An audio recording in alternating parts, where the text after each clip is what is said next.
It is not clear whether McFarland was saying she believed that the election had in fact been thrown. A White House lawyer said Friday that she meant only that the Democrats were portraying it that way. But it is evident from the emails, which were obtained from someone who had access to transition team communications, that after learning that President Barack Obama would expel 35 Russian diplomats, the Trump team strategized about how to reassure Russia. The Trump advisors feared that a cycle of retaliation between the United States and Russia would keep the spotlight on Moscow's election meddling, tarnishing Trump's victory and potentially hobbling his presidency from the start. As part of the outreach, McFarland wrote, Flynn would be speaking with the Russian ambassador, Kislyak, hours after Obama's sanctions were announced. Key will be Russia's response over the next few days, McFarland wrote in an email to another transition official, Thomas Bossert, now the president's Homeland Security advisor. Michael Flynn arrives at the U.S. courthouse where he pleaded guilty on Friday to making false statements to the FBI, Photo Bloomberg and an interview. Ty Cobb, the White House lawyer handling the Russia inquiry, said there was nothing illegal or unethical about the transition team's actions. It would have been political malpractice not to discuss sanctions, he said, adding that the Presidential Transition Guide specifically encourages contact with and outreach to foreign dignitaries.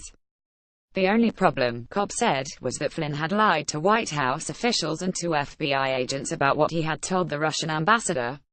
Flynn's misstatements led to his firing in February and his guilty plea Friday to charges of lying to federal agents. President Donald Trump greets guests at the South Lawn on Saturday night. Photo Apworth Flynn's plea an agreement to cooperate with Robert Mueller, the special counsel investigating the Russian election interference. The inquiry edges closer to Trump. In a tweet on Saturday, Trump said Flynn's contacts with Russians before the inauguration didn't violate law. I had to fire General Flynn because he lied to the vice president and the FBI.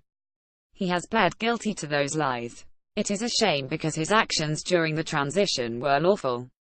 There was nothing to hide, Trump told his almost 44 million Twitter followers. A protester stands outside federal court as former Trump National Security Advisor Michael Flynn pleaded guilty. Photo after President tried to persuade FBI Director James Comey to drop the Bureau's criminal investigation of Flynn, and fired Comey after he failed to comply. Trump and his aides have suggested that his concern about Flynn's potential legal jeopardy was motivated mainly by the president's admiration for his former national security advisor's military service and character. Donald Trump arrives back at the White House on Saturday after attending a fundraising event in New York. Photo Bloomberg bits the new details about Flynn's Russia contacts underscore the possibility that the president may have been worried not just about Flynn but also about whether any investigation might reach into the White House and perhaps to the Oval Office. That question will be at the center of any consideration by Mueller of whether Trump's actions constituted obstruction of justice.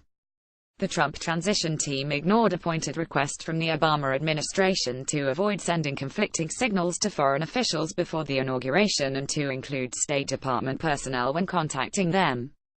Besides the Russian ambassador, Flynn, at the request of the president's son-in-law, Jared Kushner, contacted several other foreign officials to urge them to delay or block a UN resolution condemning Israel over its building of settlements. Marine One, carrying U.S. President Donald Trump, prepares to land on the South Lawn. Photo app Cobb said the Trump team had never agreed to avoid such interactions. But one former White House official has disputed that, telling Mueller's investigators that Trump transition officials had agreed to honor the Obama administration's request. Bossert forwarded McFarland's December 29 email exchange on the sanctions to 6 other Trump advisors, including Flynn Reince Priebus, who had been named as Chief of Staff, Stephen Bannon, the senior strategist, and Sean Spicer, who would become press secretary. Obama, she wrote, was trying to box Trump in diplomatically with Russia, which could limit his options with other countries, including Iran and Syria. Russia is key that unlocks door, she wrote.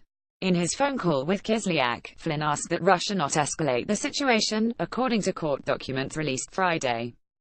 He later related the substance of the call, including the discussion of sanctions, to a senior transition official, believed to be McFarland.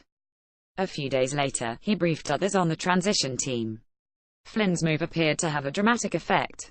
To the surprise of foreign policy experts, President Vladimir Putin of Russia did not immediately respond with retaliatory expulsions of Americans from Moscow.